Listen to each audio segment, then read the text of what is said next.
In a serene village in ancient Greece, young Peter worked as a shepherd, tending to a flock of sheep.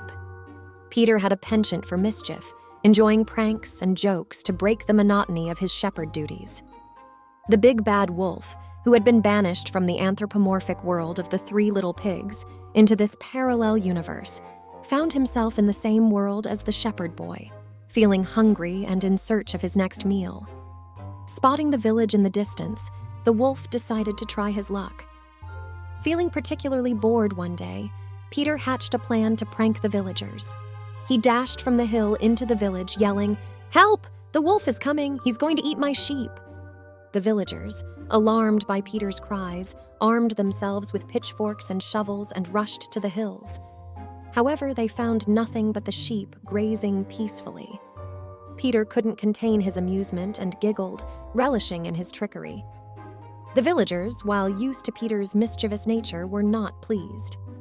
An elder reprimanded Peter, reminding him that although they knew him as a mischievous boy, this prank had gone too far. Peter nodded, seemingly taking the critique to heart. However, the very next day, he found himself bored again. He ripped one of his sleeves, smeared dirt on his face, and ran to the village, feigning panic. The wolf is here. He almost got me. Look, my sleeve's been ripped from his bite. Please, save me." Despite their reservations, the kind-hearted villagers believed Peter once more. They grabbed their weapons and headed to the hill, expecting to fend off the big bad wolf. This time, they found only another prank, and their dismay was evident. The village elder warned Peter that his actions would cost him in the future and that no one would believe him again. Peter felt a pang of guilt, knowing he had pushed the villagers too far. His regret deepened as he realized the weight of his actions. On the third day, the big bad wolf descended upon the village. While Peter napped, the wolf attacked one of the sheep. Chaos ensued as the rest of the flock scattered in terror. When Peter awoke and saw the wolf, he tried to confront the wolf, attempting to shoo him away, but the wolf spat some sheep blood at Peter, which startled the boy. Feeling scared and helpless, Peter rushed to seek help from the villagers.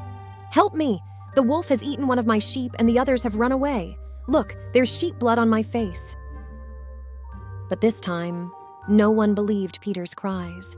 They stared at him through their windows, their eyes filled with anger and disgust, then shut the window. No one came to his aid. The wolf, having tasted his first victim, felt insatiable. He followed Peter back to the village. Finding Peter trembling and weeping in a corner of his shed, the wolf moved in for the kill. Just as the wolf was about to pounce on Peter, a sharp pain struck his back. It was Smoo, the magical black cat, coming to the rescue. Smoo had followed the wolf into this world, knowing he must stop the wolf before he caused further harm. Aware that Smoo wouldn't cease the chase, the wolf resolved to make a stand and face his adversary. The two engaged in a heated battle. The wolf displayed surprising speed, dodging Smoo's claw attacks and snapping at the cat with his sharp teeth. One bite nearly caught Smoo's tail. Hearing the commotion, the villagers, led by the village elder, reached Peter's shed and witnessed the fierce combat between Smoo and the wolf. The wolf spotted the elder, considering him an easy target, and lunged. But Smoo used his magical power to momentarily freeze time, moving the elder to safety. When time resumed, the wolf collided headfirst with a wall, knocking himself out. The villagers, relieved and grateful, tied up the wolf and cast him down a dried well to ensure he could no longer harm anyone. With the wolf defeated and the villagers safe, they embraced Peter, who had learned a valuable lesson about the consequences of his actions and the importance of honesty. The village elder thanked Smoo for saving his life.